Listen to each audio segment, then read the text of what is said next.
금요일 남북 정상회담은 오전에 시작해 환영 만찬까지 하루 종일 이어집니다. 문재인 대통령과 김정은의 직통 전화통화는 남북의 생각이 달라 아직 일정을 잡지 못했습니다. 국방부는 북한을 향한 심리전 확성기 방송을 중단한다고 밝혔습니다. 우리 쪽 접경 지역에서는 북한의 대남 방송이 들리지 않는 곳도 생겨났습니다. 어제도 저녁 때까지 했는데 오늘은 들에 나갔어도 한 번도 듣지 못해서 양쪽 방송. 관세청이 대한항공 본사와 한진관광을 압수수색했습니다. 총수 일가가 값비싼 드레스와 포도주, 가구를 신고 없이 들여왔을 가능성에 조사가 집중되고 있습니다. 김경수 민주당 의원의 보좌관 A씨가 드루킹 주변 사람에게서 500만 원을 받았다가 돌려준 시점은 드루킹 구속 직후였습니다. 500만 원 때문에 드루킹의 협박을 받은 김 의원은 황당하다, 보좌관의 사표를 받았다고 문자로 답했습니다. 육아 정보를 공유하는 맘카페 가운데 일부가 영리 활동에 갑질까지 한다는 지적이 나오고 있습니다. 대표이들이 더 상처를 받았던 것 같아요. 그런 가게는 망해야 된다고. 더 깊은 뉴스입니다.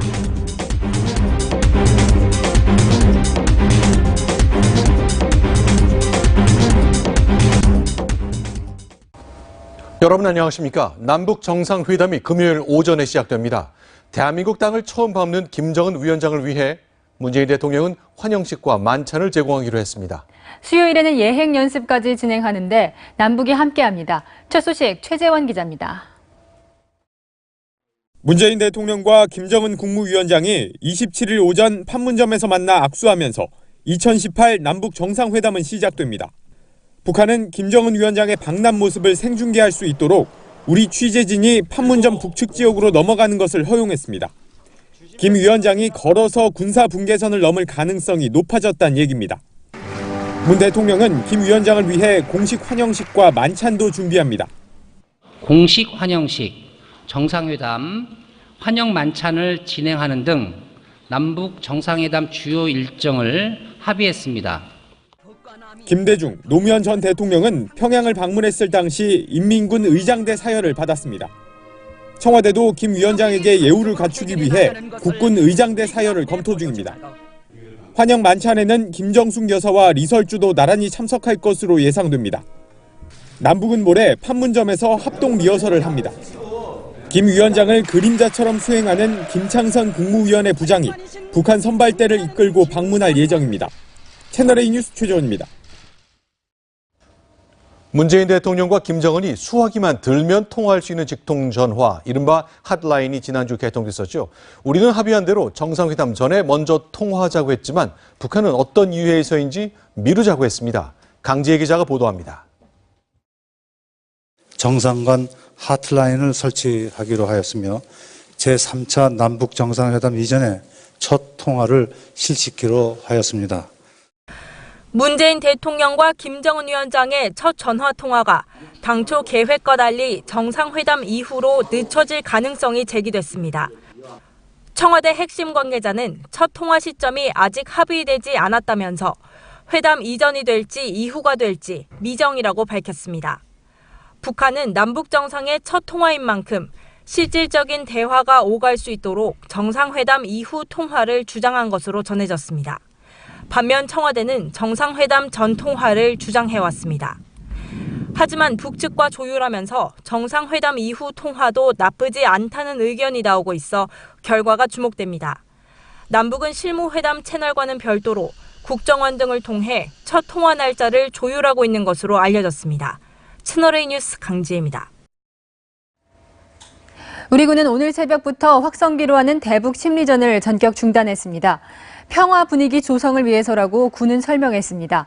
회담 당일에는 한미연합훈련도 잠시 멈춥니다. 강은하 기자입니다. 심리전을 위해 휴전선 155마일 전역에 울려 퍼지던 대북 확성기 방송이 오늘 새벽 0시를 기해 전면 중단됐습니다. 남북 정상회담을 계기로 남북 간 군사적 긴장 완화 및 평화로운 회담 분위기 조성을 위해 2015년 목함 지뢰 도발로 전원을 켠 대북 확성기 방송은 판문점 회담에서 황병서 등의 요청으로 꺼졌다 4차 핵실험으로 다시 재개돼 지금까지 2년 3개월간 이어져 왔습니다. 그만큼 북한이 가장 아파하고 민감하게 반응하는 부분입니다. 누구냐 희세의 모략들을 꾸며내며 심리전 방송에 율을 올리는 자들이 하나도 남기지 않으리 어절한 심리전의 그 더러운 형체를. 국방부는 사전 조율 없이 선제적으로 이뤄진 조치라며 북한의 호응을 기대한다고 밝혔습니다.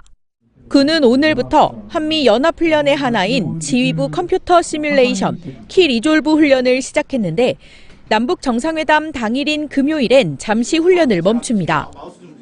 또 북한을 자극할 수 있는 포사격 훈련이나 항공기 훈련도 대부분 중단할 계획입니다.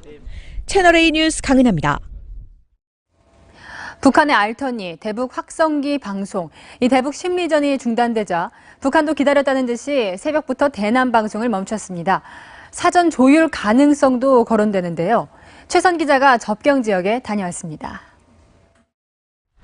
경기도 파주 탄현면 주민들은 남과 북에서 경쟁적으로 트는 확성기 방송에 밤잠을 설친 지 오래입니다. 크게 들릴 때는 아주 시끄러울 정도로 진짜 안 했으면 좋겠어. 그 정도로 들려요. 이곳은 임진강을 사이로 북한과 불과 2km밖에 떨어져 있지 않습니다. 웅웅거리는 소리긴 했지만 매일 아침 저녁으로 대남 방송이 울렸던 곳이기도 합니다. 그런데 오늘은 거짓말처럼 양쪽 모두 확성기가 울리지 않았습니다. 어제까지는 계속 했어요. 어제도 저녁 때까지 했는데 오늘은 들에 나갔어도 한 번도 듣지 못해서 양쪽 방송. 서쪽 끝 인천 교동도에서도 어제 저녁부터 대남 방송이 중단된 것으로 확인됐습니다. 심리전 중단, 사전 조율 가능성이 제기되는 부분입니다. 강력한 대북 압박 수단을 너무 쉽게 포기했다는 비판도 나오지만 일각에선 평창 이후 내용이 순화돼 이미 하나마나한 방송이 됐다는 지적도 나옵니다. 과거에 생각해왔던 대북 방송의 효용성보다는 낫다. 레버리지로 사용할 만한 거리를 우리가 먼저 장악한다라고 볼 수도 있죠. 확성기 공방이 벌어지던 접경 지역도 이제 정적만이 감돌고 있습니다. 채널A 뉴스 최선입니다. 남북관계 개선 기대감에 북한 접경 지역인 파주 지역 땅값이 한 달 새 30%나 올랐습니다. 주식시장에서는 남북 경협주가 연일 강세를 보이고 있습니다. 조현상 기자입니다.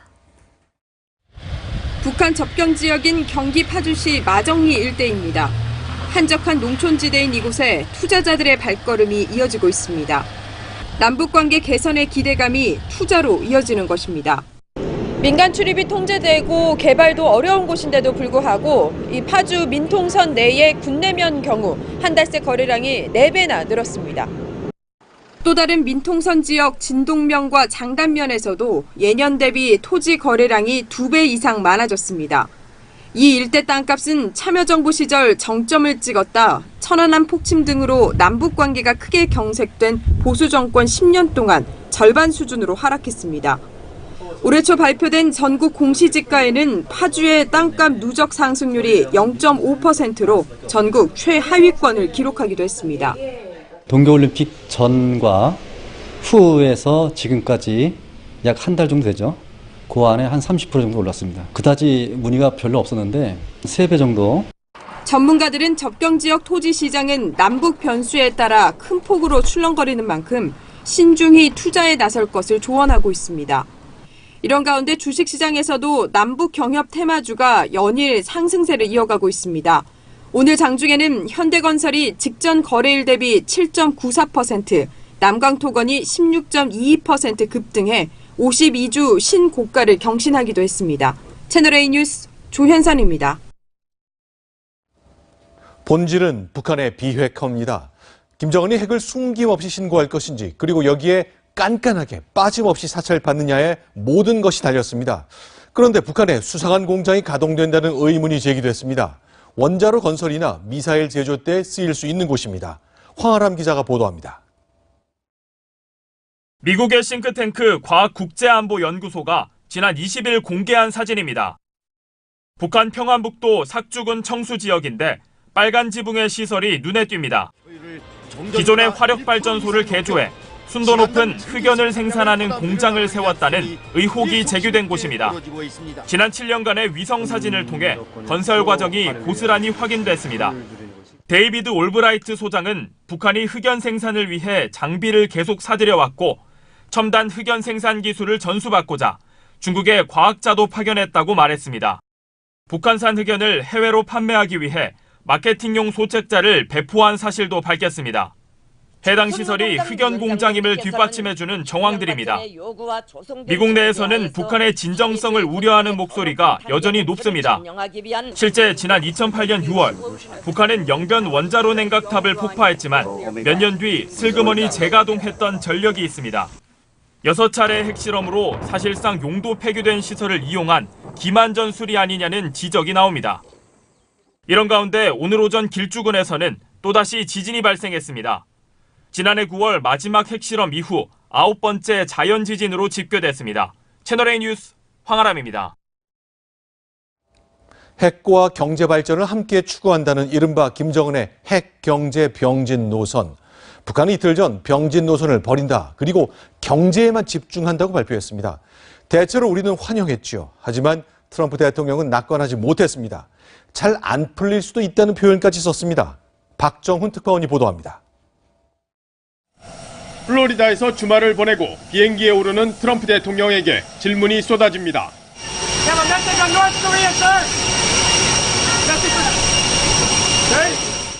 그제 북한의 발표가 핵폐기가 아니라 핵 보유국 선언이라는 논란이 커지자 즉답을 피한 것이라는 해석이 나왔습니다. 핵폐기 선언 없이 대화하는 건 일방적 양보라는 지적에도 트럼프 대통령은 우리는 아무것도 양보하지 않았다며 북한에 관해 결론을 내리기까지는 먼 길이 남아있다고 트위터에 썼습니다.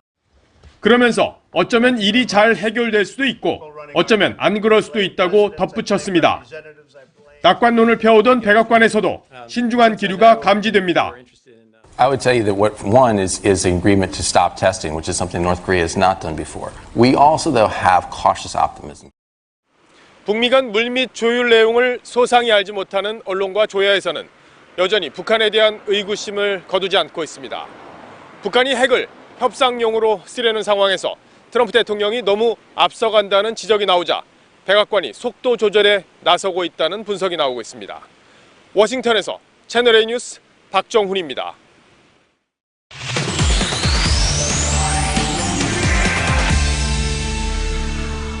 네, 세 번째 남북 정상회담 이제 나흘 앞으로 다가왔습니다. 하태원 국제부장과 함께 관련된 소식 소개해 보겠습니다. 자, 하 부장 오늘 키워드 먼저 소개해 주시죠.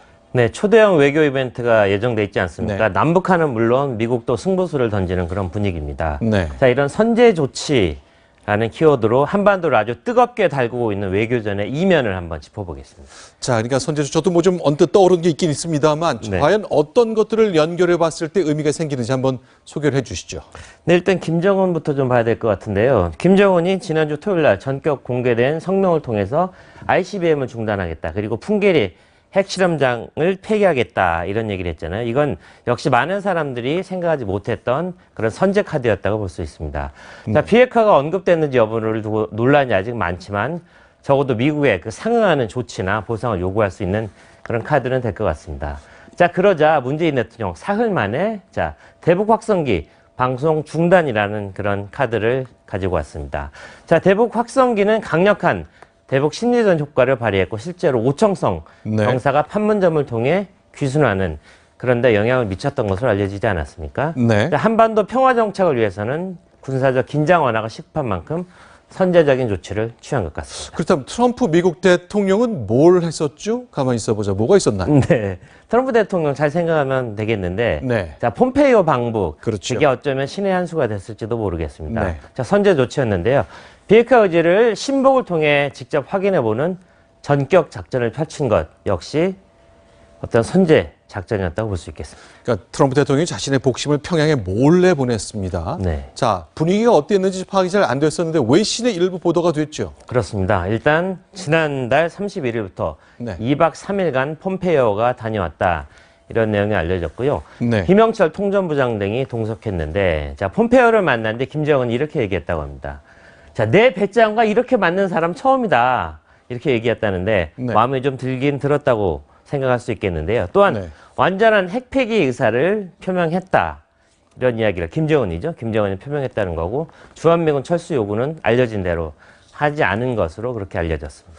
자, 그러니까 김정은이 저 말 만약 한 사실이라 있다면 네. 저걸 과연 우리가 어떻게 알게 될지 이제 채널이 생겼기 때문에 그런 그렇죠. 후일담을 들을 수 있는 거잖아요. 그렇습니다. 그런 루트가 생겼다는 점에서 저 발언을 좀 주목해 봐야 될 것 같군요.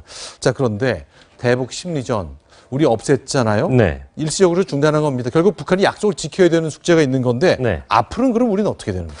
자, 우리 문재인 대통령의 의도를 한번 봐야 되는데 결국 남북 국방장관급 회담을 한번 열어서 네. 자, 긴장 완화 문제, 군사적 긴장 완화 문제를 심도 깊게 한번 논의해 보겠다. 그런 의지를 갖고 있는 것 같습니다. 자, 실제로 남북 간에는 국방장관 회담 2번 열렸습니다. 네. 한 번은 2000년 정상회담 이후 9월에 제주도. 네. 그다음에 2007년 11월에 그러니까 정상회담이 있은 지 한 달 후에 열렸죠. 자, 그런데 이제 문재인 대통령이 작년 독일 갔을 때 베를린에서 네. 군사회담 꼭 하자 그랬는데 한 반년 지나서 한번 성사가 될 가능성을 예상하시는 거군요. 그렇습니다. 자, 의제가 뭐가 될지 이게 상당히 궁금해집니다. 3차 국방장관 회담이 만약 열린다면 군 네. 수뇌부 간의 직통전화 설치, DMZ 내 중화기 철수, 그다음에 군사 공동위원회를 설치하는 문제, 그리고 이 부분이 제일 문제입니다. 네. 서해 NLL의 평화 지대화를 만들겠다는 이 문제가 논의될지 여부인데 잘 아시다시피 2007년에 가장 뜨거운 감자였고 저로 인해서 당시 정상회담 대화록 파동이 일지 않았습니까? 1999년, 2002년 두 번의 군사적 충돌이 있었고 2007년에 정상회담 때 논란이 됐고 연평도의 천안함에 저 문제 굉장히 뜨거웠습니다. 그렇습니다. 자, 큰 숙제를 갖고 있는 건데 일단 이번 금요일에 많은 진전을 봐야 되잖아요. 네. 일정이 하나씩 나오고 있죠. 네, 그렇습니다. 27일 오전에 정상회담이 열립니다. 자, 판문점에서 처음으로 대면한 뒤에 평화의 집에서 역사적인 정상회담이 열린 다음에 자, 환영 만찬이 이어질 예정인데요. 네. 자, 동선이 이렇게 될 것 같습니다. 걸어서 내려올 가능성이 상당히 높은데 네. 자, 판문각을 통해서 내려오는데 이번에 이례적인 부분이 하나 있습니다. 우리 기자들의 취재를 이 자유의 집을 넘어서 판문각 앞까지 허용한다는 부분이 새롭게 알려졌습니다. 자, 이제 빨간 선과 파란 선이 오는데 아직 뭐 정식 발표는 안 됐지만 걸어올 때, 차 탈 때 이거에 따라 루트가 조금 다르네요. 그렇습니다.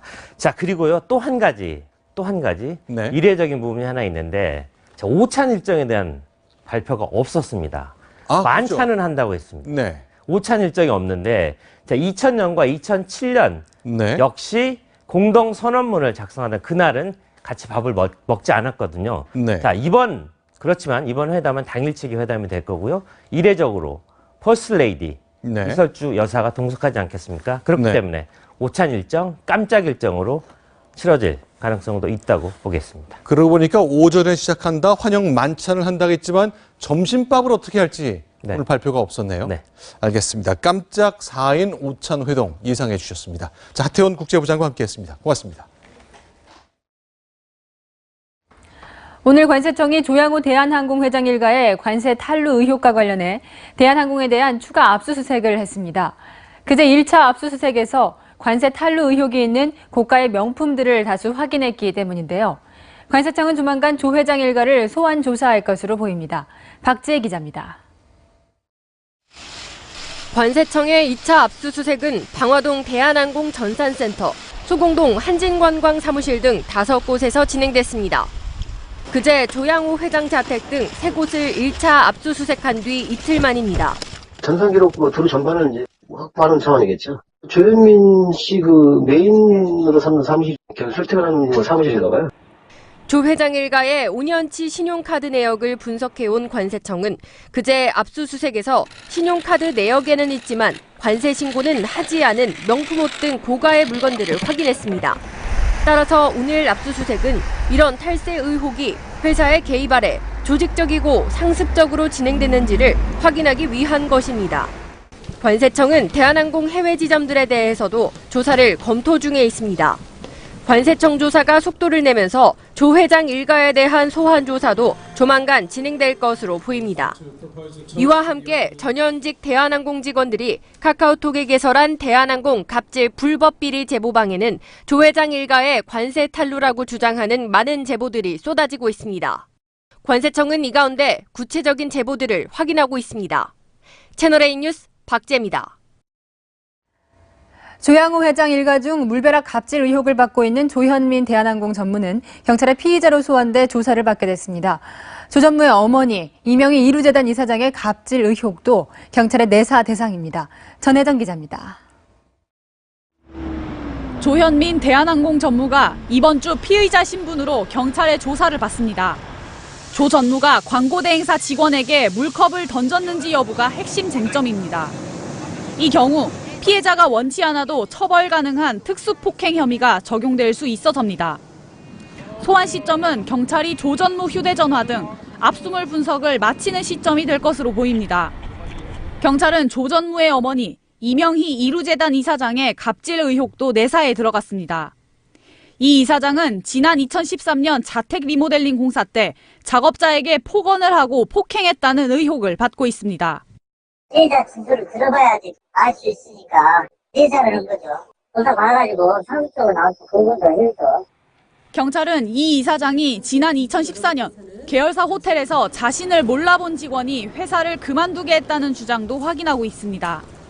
조양호 회장이 사과문을 내놨지만 딸과 부인이 동시에 경찰 수사선상에 오르면서 한진그룹과 총수 일가의 위기가 깊어지고 있습니다. 채널A 뉴스 전혜정입니다. 그런가 하면 대한항공과 국토부의 관계, 이른바 칼피아 문제가 또다시 도마 위에 올랐습니다.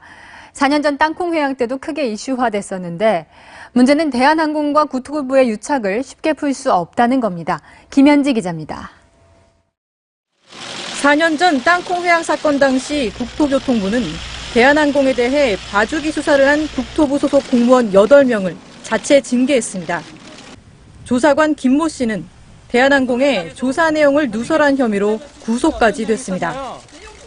대한항공의 칼과 마피아가 결합된 말인 이른바 칼피아를 없애려는 정부의 노력은 그러나 아직까지도 미진한 수준입니다. 민간 분야에서 선발된 계약직 공무원 가운데 대한항공 출신은 땅콩 회항 때보다도 오히려 늘었습니다. 항공안전감독관 중 대한항공 출신자의 비중도 정부가 약속했던 50%에는 미치지 못합니다. 이들의 업무는 항공사고를 조사하고 각 항공사가 안전 관련 규정을 제대로 지키고 있는지 관리 감독하는 것. 항공업계는 우려를 감추지 못합니다. 결정권에 있는 사람들이 그쪽 출신이 많다 보면 당연히 그런 친분이라든지 이런 부분도 더 많지 않겠나, 유리하게 작용할 수 있지 않겠냐. 이번에 물컵 갑질을 일으킨 조현민 전 대한항공 전무가 미국인 신분으로 6년간 진에어의 등기사에 올라 있었던 것도 국토부의 봐주기 덕 아니었냐는 의혹이 제기되는 이유입니다. 채널A 뉴스 김현지입니다.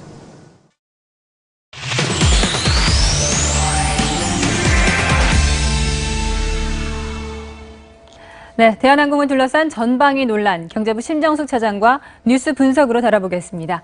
키워드 먼저 설명해 주시죠.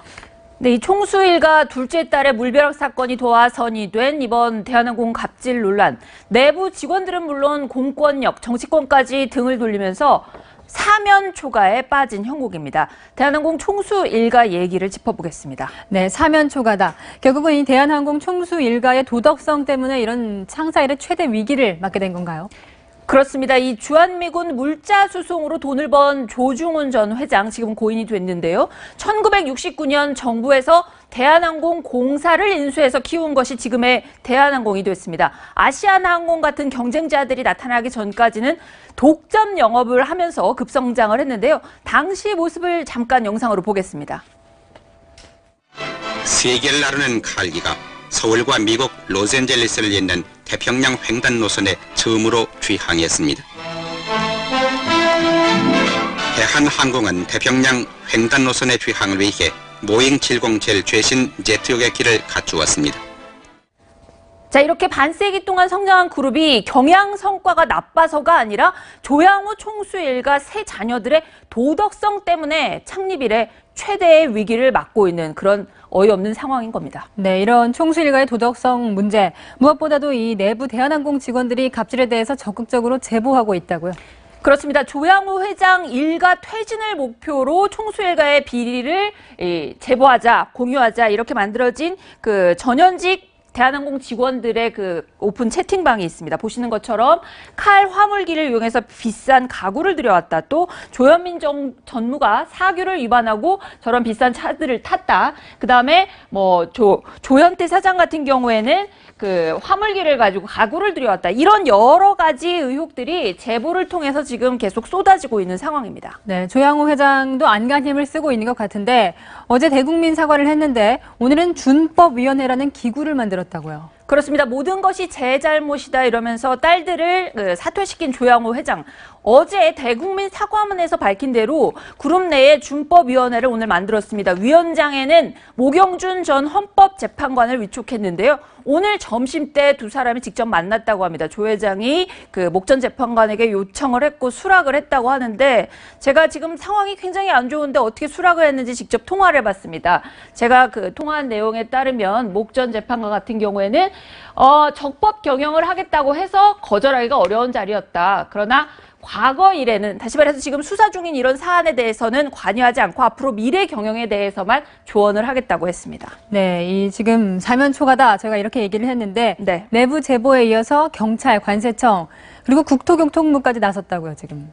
앞서 저희들 기사에서도 보셨지만은 크게 두 갈래로 이 수사가 진행이 되고 있습니다. 조현민 전무와 이명희 이사장에 대해서는 폭행, 폭언에 대해서 경찰 수사가 이루어지고 있고요. 관세청은 이 일가에 밀수가 있었는지 어느 정도인지 또 회사가 조직적으로 개입을 했는지 이런 부분들을 지금 밀착 조사를 하고 있습니다. 만약에 공모자가 있다 그러면 공직사회로까지도 불똥이 튈 수 있습니다. 그런데 불법은 불법대로 이 일가 중에 책임을 질 사람이 있으면 책임져야 되는데 조 회장 일가가 아예 경영에서 손을 떼야 된다 이런 주장까지 나오고 있습니다. 한번 들어보겠습니다. 재벌 권력이 기업 외부의 법과 제도를 얼마나 우습게 보고 있는지를 보여주는 상징적인 사건입니다. 진정 어린 사과는 가족 경영의 포기이고 수사에 착실히 임하는 것입니다. 자, 가족 경영의 포기다. 직원들 역시 비슷한 주장을 하고 있습니다. 이번 대한항공 사태가 정말로 경영진 교체로까지 이어질지 이 파장을 지켜봐야겠습니다. 네, 여기까지 듣겠습니다. 경제부 심정숙 차장이었습니다. 지난주부터 공무원들은 퇴직한 선배들을 만나려면 미리 보고해야 합니다.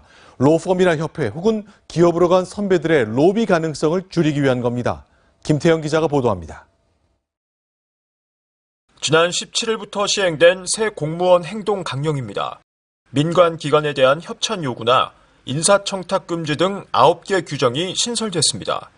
특히 직무 관련자로 퇴직한 지 2년 이내 공무원 선배와 여행 등 개인적으로 만날 때도 소속 기관장에게 신고하도록 돼 있습니다. 함께 밥을 먹어도 알려야 합니다.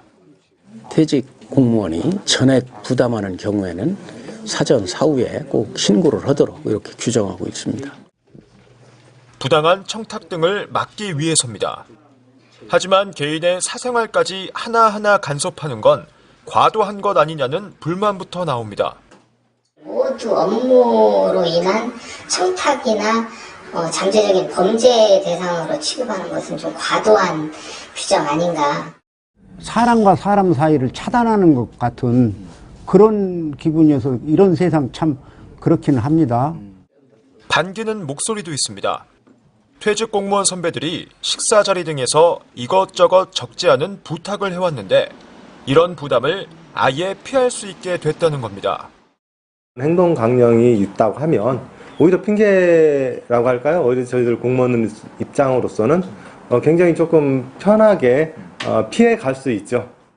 한편 일각에서는 가뜩이나 청탁금지법 등으로 움츠러든 공직사회가 민간과 소통하는 기회조차 줄이는 건 아닌지 우려의 목소리도 나옵니다. 채널A 뉴스 김태웅입니다.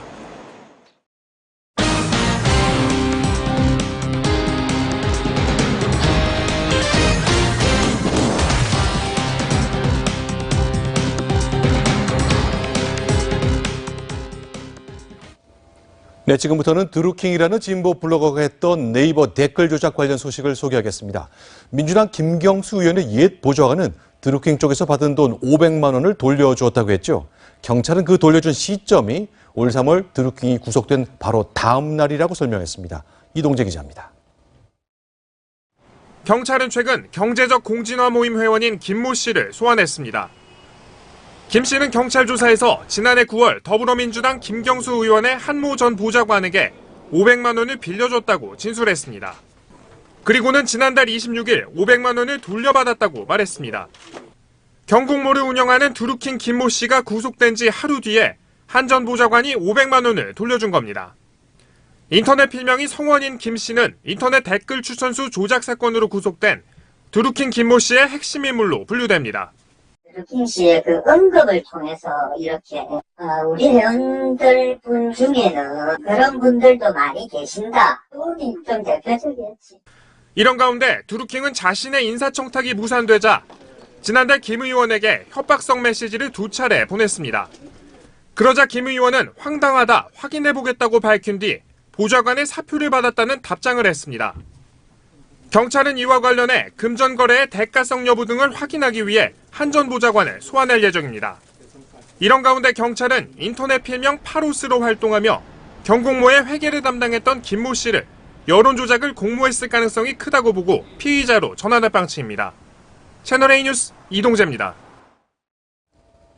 네, 경찰은 오갔다는 이 돈 500만 원의 성격 규정에 힘을 쏟고 있습니다. 김경수 의원은 자신의 옛 보좌관과 드루킹 사이의 돈 거래 알고 있었을까요? 강경석 기자입니다. 김경수 의원이 한모 전 보좌관과 드루킹 김모 씨의 500만 원 거래 사실을 언제 알게 됐는지에 따라 처벌 대상자의 범위와 형량이 달라질 수 있습니다. 드루킹이 김 의원의 보좌관에게 돈을 보낸 시점은 지난해 9월입니다. 김 의원은 드루킹의 인사 요구를 청와대에 전달하는데 이때 이미 돈 거래 사실을 알았다면 뇌물 혐의가 적용될 수 있습니다. 이 경우 한 전 보좌관이 돈을 돌려줬더라도 김 의원은 형사처벌을 피하기 어렵습니다.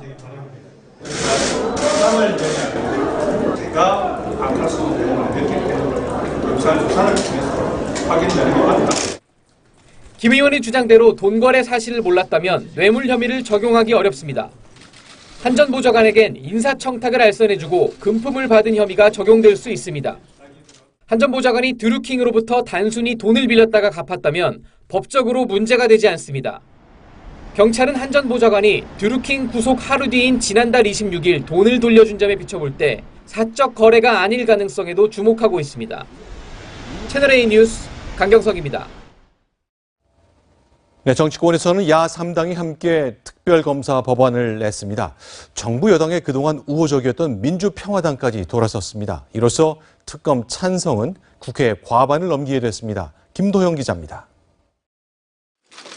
두 보수 야당의 민주평화당까지 가세한 야 3당이 드루킹 사건 국정조사 요구서와 특검 법안을 함께 제출했습니다.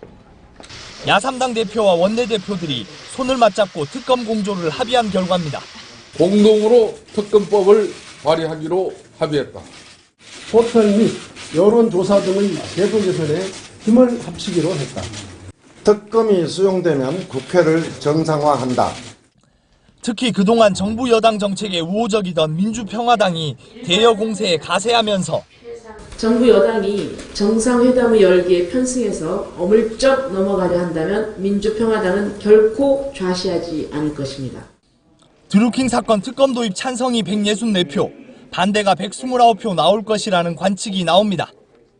야 3당의 특검 법안에는 최대 25명의 검사가 최장 120일 동안 수사하도록 하는 내용이 담겼습니다. 채널A 뉴스 김도형입니다. 하지만 이렇게 국회에서 과반은 넘겼다지만 특별검사는 불발될 가능성도 큽니다. 바로 국회 선진화법 때문이죠. 민주당은 특검법 발의를 두고 정치 공세 쇼라고 비판했습니다. 김민지 기자입니다. 드루킹 사건을 대선 불복과 연결시켜서는 절대로 안 된다 하는 말씀드리고 전혀 관계없는 사건을 이렇게 몰아가서도 안 된다고 말씀드립니다. 야 3당이 드루킹 사건을 대선 불법 여론조작 사건으로 규정한 데 대해 여당은 대선 불복 사태라고 역공세를 폈습니다. 이제는 문재인 대통령을 직접 겨냥하겠다는 뜻입니다. 국민의 상상력을 자극해 지방선거용 정치 공세를 펴겠다는 의도로밖에. 특히 여당의 동의 없이는 특검법 상정이 불가능하다며 야 3당의 특검 공조를 정치 공세쇼라고 규정했습니다. 여당은 선 경찰 수사 후 특검 원칙을 재확인했습니다. 대신 6월 동시 개헌을 위해 오늘까지 꼭 처리해야 했던 국민투표법 개정이 무산된 책임을 야당에게 따져 물었습니다. 야당은 국민투표법, 더 나아가 국민개헌까지 물거품이 되는 순간 국민 앞에 사죄하고 응분의 대가를 치러야만 할 것입니다. 여야 공방 속에 4월 임시국회는 파행 22일째를 맞았습니다. 채널A 뉴스 김민지입니다. 한국 GM 노사가 데드라인을 연장하는 우여곡절 끝에 극적인 합의안을 마련했습니다. 법정 관리는 피했지만 정부 지원 등 넘어야 할 산이 아직 높습니다. 황규락 기자입니다. 한국 GM 노사가 새벽 5시쯤 교섭을 시작해 데드라인을 1시간 앞두고 발표한 잠정 합의안은 크게 3가지입니다. 군산공장 근로자 중 희망퇴직을 신청하지 않은 680명을 위해 사측이 막판까지 제시했던 무급휴가 대신 추가 희망퇴직을 받기로 했습니다. 희망퇴직을 신청하지 않은 직원에 대해선 전환배치 등을 다시 논의합니다. 올해 임금 동결과 성과금 미지급에도 합의했습니다. 또 창원과 부평공장에 신차 2종을 배정하는 등 미래 발전을 위해 상호 협력하기로 했습니다. 하지만 산업은행 등 주요 주주와 정부로부터 자금 지원을 확보해야 하는 숙제가 남았습니다. 정부는 제너럴모터스가 산업은행의 지원금만 챙기고 사업을 철수하는 이른바 먹튀를 막는 안전장치를 마련하기로 했습니다. 10년 이상 한국을 떠나지 않겠다는 확약을 요구한다는 내용입니다. 석 달 가까이 이어진 한국 GM 사태로 반토막난 내수 판매를 회복해야 하는 판매 대리점과 협력업체들도 일단 한숨을 돌렸습니다. 채널A 뉴스 황규락입니다. 어제 경기도 오산에서 드라이비트로 시공된 원룸에 불이 나는 아찔한 사고가 있었습니다. 드라이비트에서 뿜어져 나온 연기 때문에 주민 10여 명이 다쳤는데요. 이런 건물이 서울 지역 다세대 주택의 30%나 된다고 합니다. 이은우 기자가 취재했습니다. 6층 원룸 건물에서 연기가 마구 뿜어져 나옵니다. 그런데 연기가 건물의 한쪽 벽에서 집중적으로 솟구칩니다. 2면만 드라이비트라는 거죠. 나머지 2면은 그게 아마시되게 탄 게 아니에요. 끄시는 거죠. 연기가 많은 쪽은 드라이비트 공법으로 지었는데 안쪽에 스티로폼을 넣은 뒤 시멘트를 바르고 페인트 칠을 하는 식입니다. 화강석으로 지어진 외벽은 불길에 그을리기만 했는데요. 바로 옆 드라이비트로 지어진 벽면은 보시는 것처럼 이렇게 심하게 찢기고 파손됐습니다. 서울 지역은 원룸이나 빌라 같은 도시형 생활주택의 30% 정도가 드라이비트로 지은 건물입니다. 시공기간이 짧고 비용도 훨씬 저렴하지만 불이 금방 옮겨붙는 치명적인 단점이 있습니다. 이 때문에 2015년 의정부 아파트 화재 사건 이후 6층 이상 건물의 드라이비트 사용을 금지하고 있습니다. 보급화를 해야 되고요. 불연제나 난연제 같은 걸 써야 되는 거죠. 선택을 해야 되는 것이거든. 그러나 2015년 이전에 지은 6층 미만 건물은 무방비 상태입니다. 전문가들은 완강기나 비상구 같은 탈출 통로를 최대한 확보해야 최악의 참사를 막을 수 있다고 지적합니다. 채널A 뉴스 이은우입니다. 의료 사고 논란에 휩싸인 배우 한예슬 씨가 오늘 또 한 번 수술 부위를 공개했습니다. 청와대 국민청원 게시판에 한 씨를 응원하는 글이 등장했습니다. 김종석 기자입니다. 사흘 전 배우 한예슬 씨는 본인의 SNS에 지방종 제거 수술을 받다 의료사고를 당했다고 주장했습니다. 상처가 심한 수술 부위까지 공개하며 해당 병원을 겨냥했습니다. 피해자인 한 씨의 입증 책임을 완화해달라는 청와대 국민청원도 등장했습니다. 강남차병원 측은 한 씨의 주장과는 달리 수술 직후 보상을 논의했다면서도 수술 과정에서의 과실은 인정했습니다. 이례적으로 한 씨의 수술을 집도한 교수가 한 방송에 출연해 사과의 뜻을 밝혔습니다. 흉터 자국은 남을 수 있다. 남을 수 있죠. 네, 제가 뭐 할 말이 없습니다. 한예슬 씨한테 이렇게 손상을 준 거는 제 마음도 그렇게 편치는 않습니다. 이렇게 일단락되는 듯 했지만 한 씨는 오늘 또다시 상처 부위를 공개했습니다. 한 씨가 스스로 이를 키우고 있는 것 아니냐는 일부 비난에 대해 여전히 상태가 좋지 못하다고 목소리를 낸 겁니다. 한예슬 씨의 의료사고 논란은 당분간 이어질 것으로 보입니다. 채널A 뉴스 김종석입니다. 한 신인 가수의 노래가 각종 음원 차트 1위를 차지하며 순위 조작 의혹에 휩싸였습니다. 과거에도 무명 가수의 노래가 이렇게 입소문을 타고 뒤늦게 인기를 얻는 이른바 역주행 사례는 많았는데요. 유독 논란이 되고 있는 이유를 이다혜 기자가 짚어봤습니다. 말해줘 지금 나 너의 집 앞에. 이미 6개월 전 발표됐지만 최근 한 달 새 순위가 급상승하며 각종 음원 차트 1위를 석권한 이 노래는 동시에 순위 조작 논란에 휩싸였습니다. 소속사 측은 음원 사재기와 같은 불법적인 행위는 없었다면서 SNS를 통한 마케팅이 효과를 본 것이라고 주장했습니다. 기술적인 방법이라든가 불법적인 방법의 노하우라고 잘못 와전된 부분을 사용한 적이 단 한 번도 없습니다. 하지만 소속사 관계자가 일반인인 것처럼 릴로 노래를 부른 영상을 올린 것이 대중의 반감을 불러일으켰습니다. 소비자가 광고인지 모르게 접근하는 이른바 스텔스 마케팅을 펼친 겁니다. 윤리적으론 비난받을 수 있지만 법적으론 규제할 근거가 부족하다는 게 전문가들의 설명입니다. 표시광고법에서 말하는 그런 광고에 포함되느냐 하는 것 자체가 좀 모호한 부분이 있고요. 음원의 품질이라든가 성격이라든가 소비자에게 오인을 줄 가능성은 없다는 거고요. SNS를 통한 마케팅이 전 분야에서 확산되는 가운데 가요계에서도 광고의 의미를 다시 정립해야 한다는 지적이 나옵니다. 채널A 뉴스 이다혜입니다.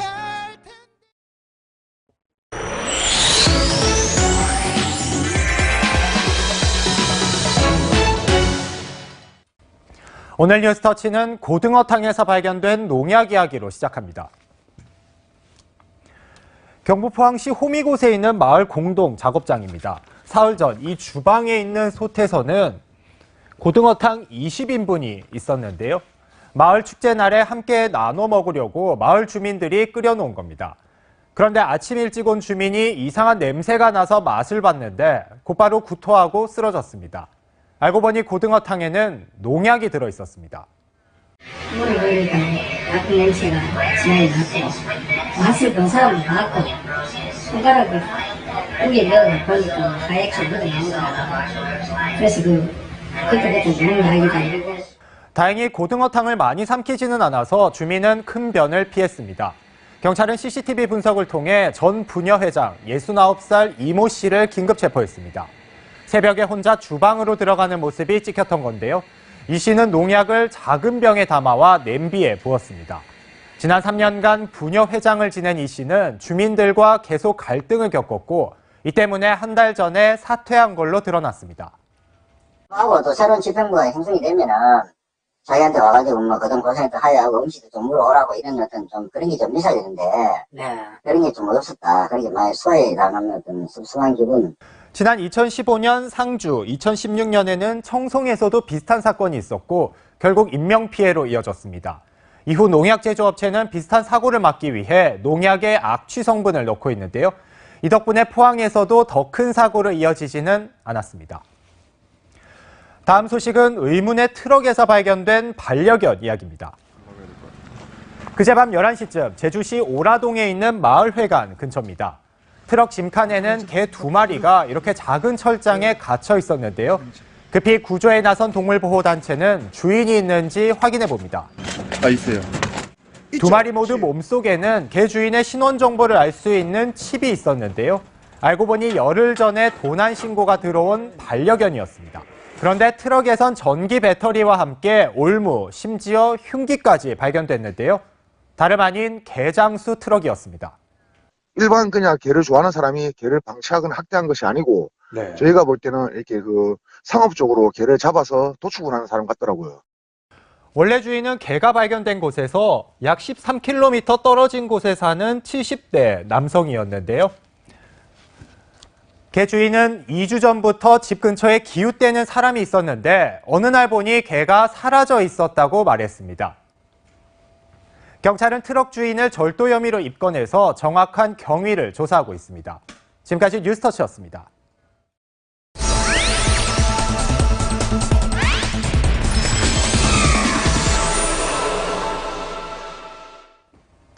찍히면 망한다, 영리활동까지 한다, 일종의 권력이 됐다. 육아 정보를 공유하기 위해 만들어진 일부 맘카페들을 둘러싼 이야기인데요. 맘카페의 의미가 왜 이렇게 변질됐는지 집중 취재했습니다. 정한희 기자의 더 깊은 뉴스입니다. 한 신도시에 키즈카페를 열었던 A씨는 2년 만에 가게를 내놨습니다. 정 떨어졌다고 해야 되나? 질린다?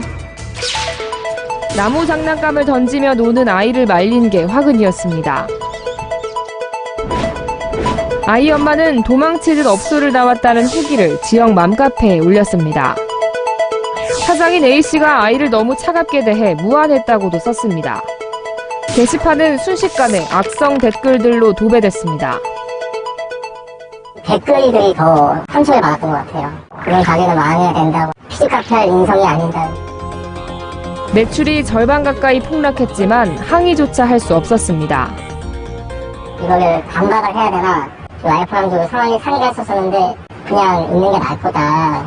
동네 장사고 또 이미지가 나쁘다 보면 안 오잖아요. 주부들이 육아 정보를 공유하기 위해 시작한 맘카페. 정보의 종류와 폭이 넓어지면서 수만 명이 가입한 대형 맘카페도 등장했습니다. 특히 신도시에선 맘카페에 가입하는 게 일종의 전입신고로 여겨집니다. 지역 상인들은 맘카페에 찍히면 망한다는 푸념까지 하고 있습니다. 뭔 얘기만 하기만 하면 무조건 카페에다 올린다고 난리죠. 여기 권력이요. 카페 올라가갖고 카페에서 3만 명이 보고 있대요. 그러다 우리가 협박을 해봤어요. 떠나고 싶어. 근데 떠나고 대형 맘카페가 아예 사업자 등록을 하고 영리 활동에 나서는 경우도 있습니다. 최근 한 신도시에 미용실을 차린 B씨. 개업 직후 지역의 유령 맘카페로부터 연락을 받았습니다. 자신들의 카페에 광고를 내라는 것. 적자는 부담이었지만 거절할 수 없었습니다. 회원은 60만 원. 그 원래 입금이 되니까 엄마들이 입금. 이런 수입은 어떻게 관리되는 걸까? 회원수가 4만 명에 이르는 한 맘카페가 공개한 2015년도 회계자료입니다. 배너 광고로 1년간 1,800만 원을 번 것으로 나와 있습니다. 하지만 별도로 운영하는 게시판 광고와 후원비 등은 빠져 있습니다. 생각보다 꽤 많은 금액이 통장 안에 잔고로 남아있는 거예요. 업체들이 하나둘씩 얘기를 하는 게 그 통장 계좌가 한두 개가 아니었고 운영자가 자기가 그 공개한 거는 그 통장 중에 하나였는데 전체 수입 내역은 소수 운영진만 공유하고 있는 것으로 알려졌습니다.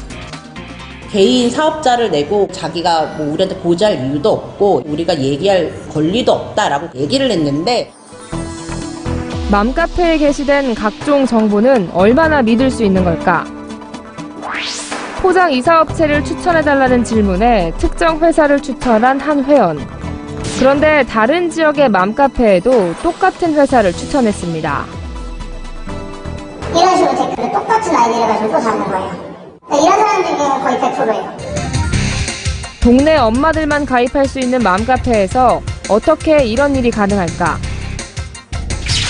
지역 가게의 업주로 가장해 맘카페에서 홍보를 대행해준다는 업체를 접촉해봤습니다. 업체는 광고 효과를 자신합니다. 일상형식의 댓글이 다 들어갈 거고요. 저희가 카페마다 못해도 40개 이상 효과가 있으니까 저희도 지금까지 꾸준히 진행하고. 이 업계에서 일했던 직원은 진짜 후기처럼 위장하는 방법까지 알려줬습니다. 이모티콘을 많이 단다든지 말투를 좀 여자처럼 한다든지 댓글을 달 때도 너무 동시에 다발적으로 올리면 안 되니까 5분, 10분 이렇게 좀 텀을 두고 올린다든지. 지나친 상업화로 치달은 일부 맘카페에선 내부 갈등 끝에 회원들이 집단 탈퇴하는 경우도 있습니다. 지역리로 운영되는 엄마들의 정말 그런 지역 모임인 줄 알고 거기서 활동을 하기 시작을 한 거죠. 그렇게 알고 있었는데 개인 사업장이었던 것이었어요. 충격을 굉장히 많이 받은 거예요. 돈벌이가 되니까 이걸 아는 사람들은 맘카페를 먼저 선점하기 위해서 달려드는 거예요. 살지 않더라도. 자기가 먼저 인원수가 많아지면 성공을 한 거예요. 자기가 먹는 거죠. 맘카페가 친목 도모와 정보 공유라는 본래의 취지를 되찾아야 한다는 목소리가 커지고 있습니다. 너무 이렇게 지나치게 상업화되고 마치 홍보의 수단으로 가게 되면 그러한 그 카페는 저는 버림을 받을 수밖에 없지 않을까 생각되거든요. 쌍방향적이고 민주적인 그러한 소통의 장으로 만들려고 하는 노력을 우선적으로 해야 되지 않을까. 채널A 뉴스 정환입니다. 경북 성주의 사드기지에 결국 공사 차량이 들어갈 수 있었습니다.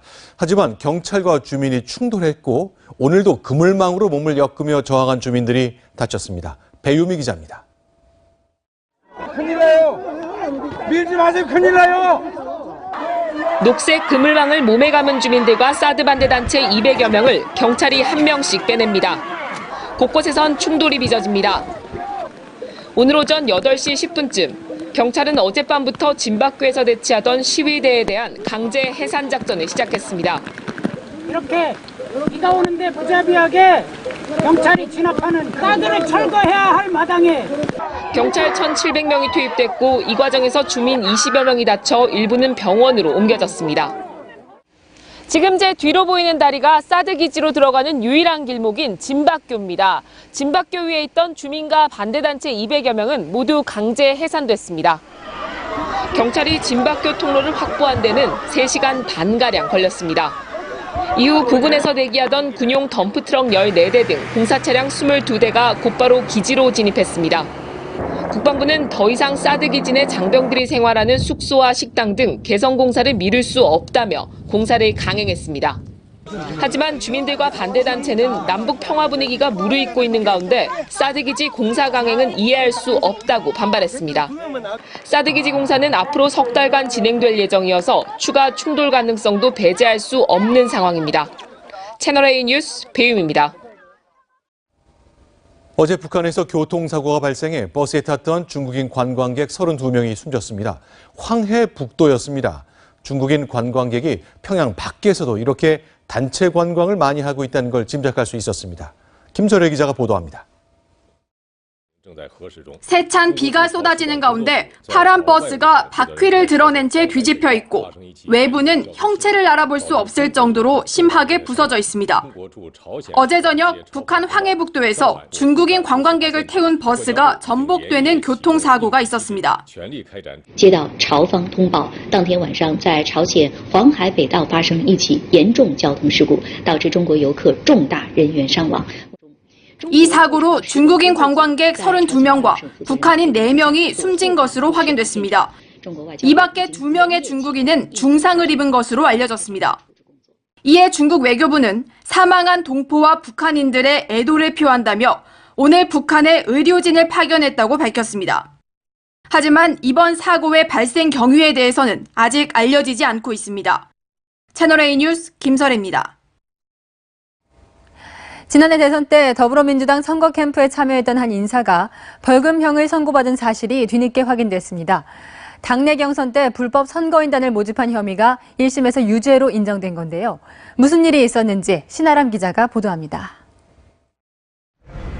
지난해 대선을 앞두고 A씨는 더불어민주당 중앙선거대책위원회의 한 위원장으로 임명돼 문재인 당시 후보를 도왔습니다. 4,000명은 문재인 후보의 적극 지지와 당선을 위하여 최일선에서 앞장설 것이다. 그런데 대선이 끝난 뒤 A씨는 공직선거법 위반 혐의로 재판에 넘겨졌습니다. A씨가 문 후보를 지지하는 선거인단을 불법적으로 모집한 정황이 드러난 겁니다.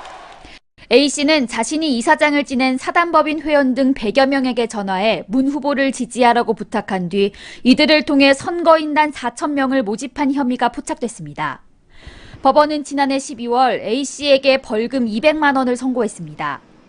재판부는 A씨가 민주당 경선 선거인단 모집이 시작된 날 협회 이사회를 열어 문재인 지지안 건을 의결했고 해당 선거인단 대다수가 경선에서 문 후보를 지지했다고 밝혔습니다. A씨는 국민 선거인단 참여를 독려했을 뿐 특정 후보를 지지하라는 불법 선거운동이 아니었다며 항소심에서 무죄를 입증하겠다고 밝혔습니다. 채널A 뉴스 신아람입니다. 거리에 불황자나 빈민을 모아놓고 수시로 폭행과 고문을 가해 500명이 넘는 사망자가 발생한 부산 형제복지원 사건 기억하십니까? 우리 현대사 최악의 인권유린 사건으로 남아있는데 시설 폐쇄 30년이 넘었지만 피해자들의 고통이 계속되고 있습니다. 이서연 기자입니다. 불황자에게 쉴 곳과 자활교육을 제공한다는 취지로 오늘 연 부산 형제복지원. 1987년 폐쇄 직전 수용 인원 3,000명이 넘는 전국 최대 수용시설이었습니다. 불황인들의 의식 구조에는 질서라는 개념이나 습성은 태어날 때부터 갖추어지지 않은 듯이 보인다. 하지만 실상은 알려진 것과 완전히 달랐습니다. 강제노역은 기본이고 집단구타와 성폭행 같은 인권 유린이 수시로 벌어졌습니다. 이 과정에서 사망한 수용자가 확인된 것만 500명이 넘습니다. 16살 때 일자리를 구하러 부산에 왔다 끌려온 김모 씨는 2년 넘게 감금됐습니다. 당시 목격한 폭력의 기억은 지금도 몸서리치게 합니다. 사람을 집어넣어요. 아예 이제 머리도 못 나오게. 물이 가득 차 있는 도랑부터에다가 자신을 찾으러 온 아버지와 함께 갇혀 있어야 했던 아픈 기억이 생생합니다. 아버지까지도 이제 수용이 되고, 이제 아버지가 이제 술을 먹고 데리러 오는 바람에 이제 형제원에 이제 갇혀버린 거죠.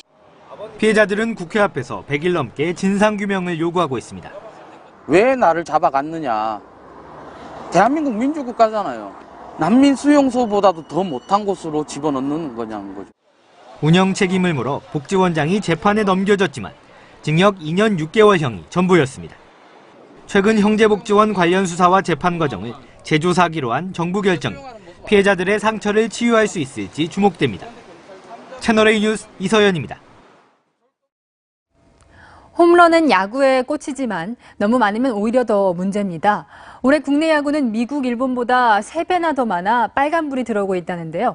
무엇이 문제인지 홍우람 기자가 분석했습니다.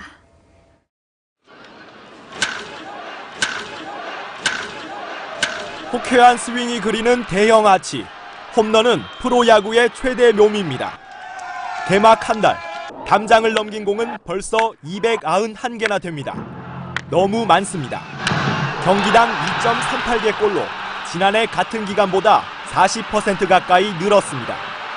미국 메이저리그, 일본 프로야구와 비교해도 두세 배 이상 많습니다. 팀 홈런 47개로 리그 1위를 달리는 SK를 찾아가 봤습니다.